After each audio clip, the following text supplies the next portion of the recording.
Hey everyone, Georgie here with Ukraine Matters.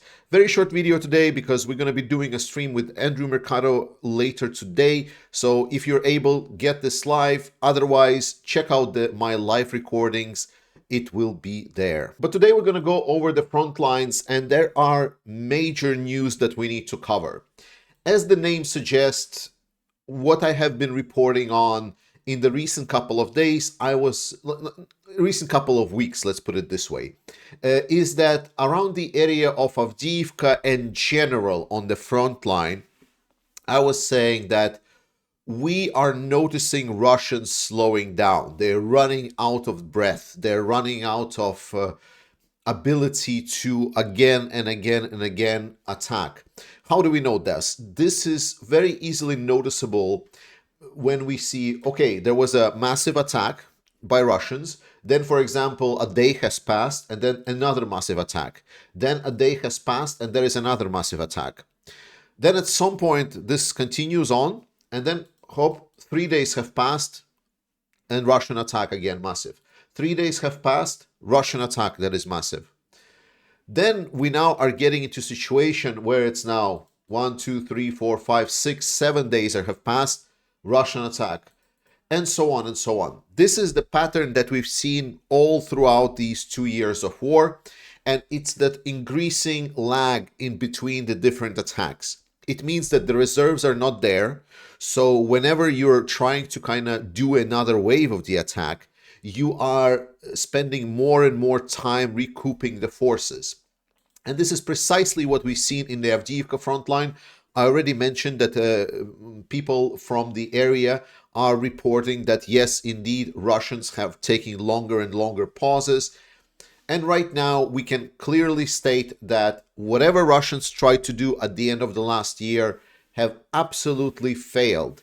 They have not reached any key point. They are not close to reaching any key point, and Avdiivka still stands. Now, can they recoup, get additional forces, continue these attacks? Maybe certain attacks succeed and then Ukrainians need to withdraw. Yes, there are possibilities for Russians still to kind of capture Avdiivka. Fighting on the front lines is not easy. It's never easy. War is hell. So whenever I'm saying that Russians are failing in their attack, what I'm saying is that they've lost countless amounts of men. They've lost way over 400 different vehicles, tanks, APCs, everything else. They have lost a lot, and they're continuing losing a lot.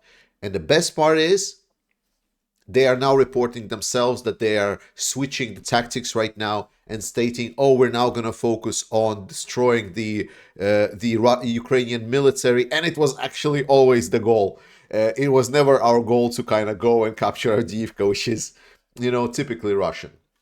But with regards to movements on the front line, one of the interesting things that I want to mention is this area of Novomikhailivka right here, because for the first time since since these Russian aggression attacks began, we see Ukrainians counterattacking and pretty much kicking Russians out from the area of Novomikhailivka. Novomikhailivka is a notable Ukrainian stronghold, and this is not different. So Ukrainians are counterattacking, they're pushing Russians back at certain points. Interesting episode also happened around the area of Kremina.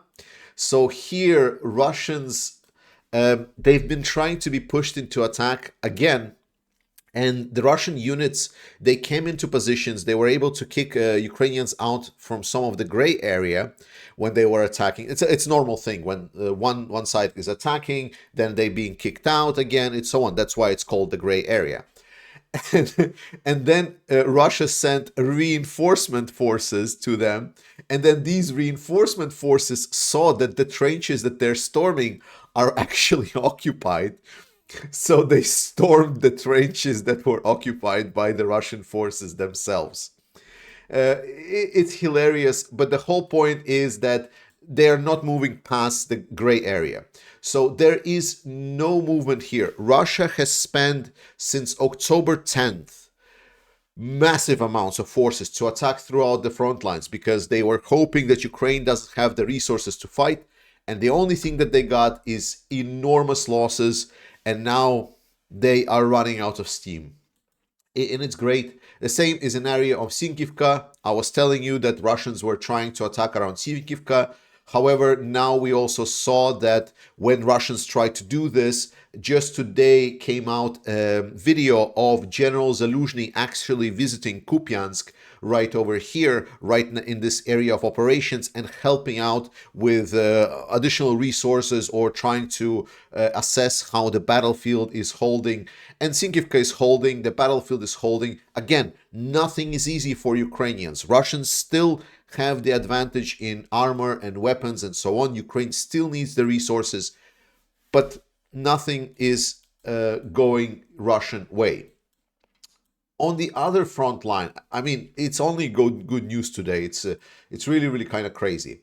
So Russians are complaining in the area of Krynky, where the Ukrainian bridgehead is. They are complaining that, and it's important, Ukrainian aviation is now bombing Russian positions. That supposedly Ukrainian aviation is flying over the river and they are bombing Russian positions. We talked here a lot about the fact that the Ukrainian plan is to try to push all of the Russian assets here, including artillery, including the anti-air system, including everything, to prepare for the upcoming F-16s and so on. And now we're getting reports that Ukrainian aviation is flying over these areas and are bombing Russian positions. That is really good. I'm not sure if they're flying like as deep as I'm showing here, or they're maybe just flying, over the river. It is still, one might say, like it's really close to the front lines and maybe a little bit risky, but the fact still stands. Russians are really sad. They cannot do shit. They're being constantly bombed by the Ukrainian drones. And a lot of you are always asking, Georgie, is there any developments in the drone technology and what's the situation with drones? It's a good talk and I want to kind of talk about it maybe in the next video. But right now we see additional developments of drones. Ukrainians are now having interesting new munition that allows to penetrate Russian tanks. It has like less the ability to penetrate armor, but it has the capability to penetrate the cages, which is great news because Russians have been using these cope cages all over the place, and it's very good. Beyond that, additional types of ammunition that are used by the Ukrainians. We've seen that they're now using drones that are able to drop ammunition rather than being just suicide bombs. They're now also using ammunition that has the ability to kind of burrow into the ground. So it's like ground penetrating bombs that fall, penetrate the ground, and only then explode. So they are made to go into the kind of defensive positions of Russians to kind of blow up bunkers.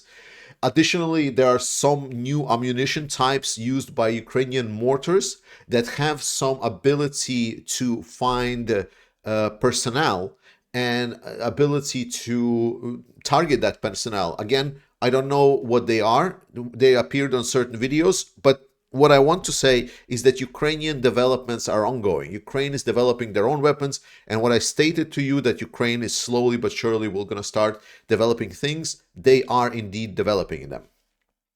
One of the interesting appearances was the drone from Iran that is now being sent, and that drone supposedly has jet exhaust, so it's a jet drone. And on one side, that means that drone is faster than the normal Shahed drone, so it makes it more dangerous because it cannot be shot down by the machine guns.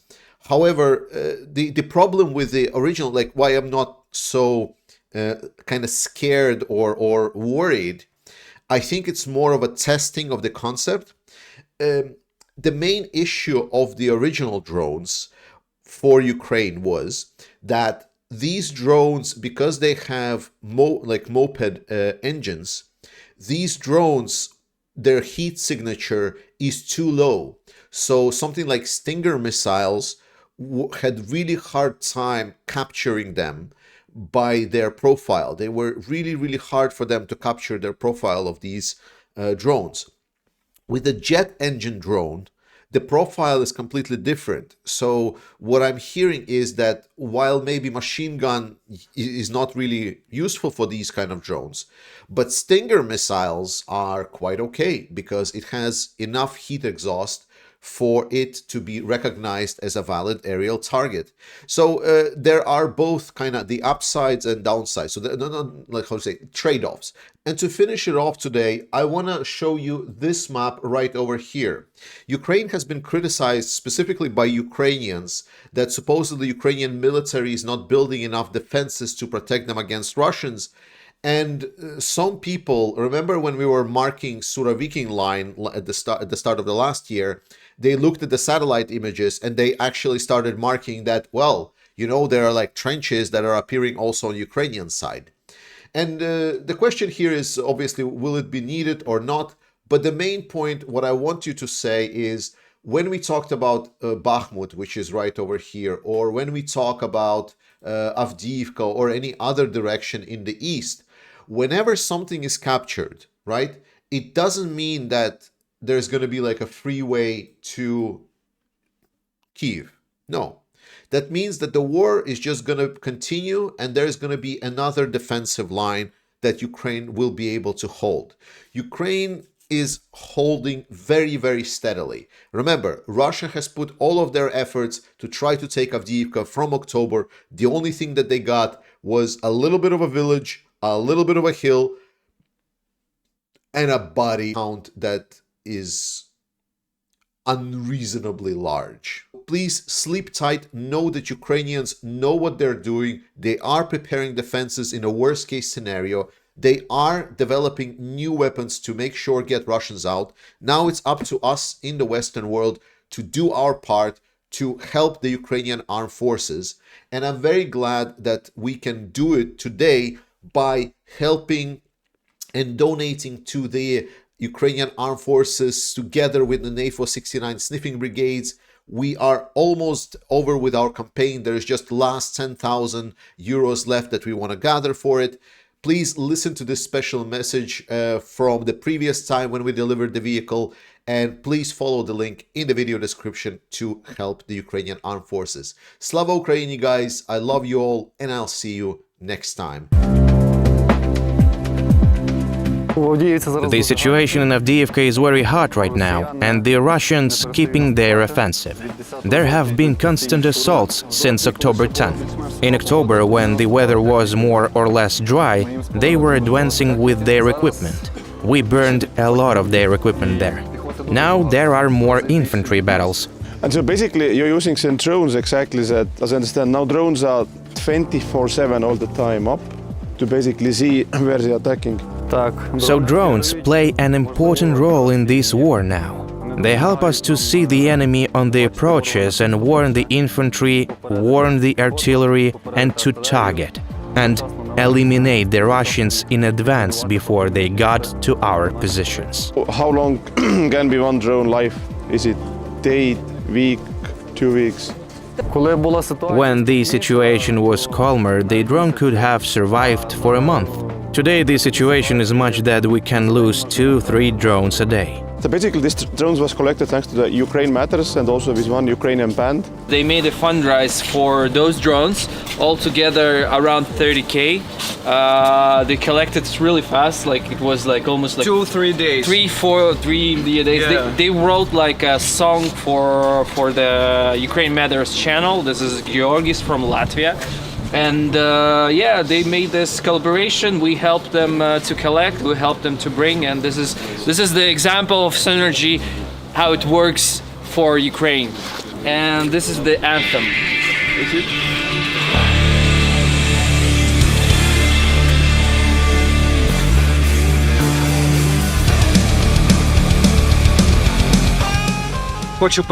I would like to thank the Ukrainian Lives Matter channel. Thanks for the collaboration with this channel, we created this fundraising, which I think will make a significant contribution. Thanks to all the NAFO fellas, all of our friends from abroad, all our listeners who donate and keep doing that. Glory to Ukraine! Слава Україні! Героям слава! Also, on behalf of the band, we want to thank you guys for defending our country. It's the least we can do.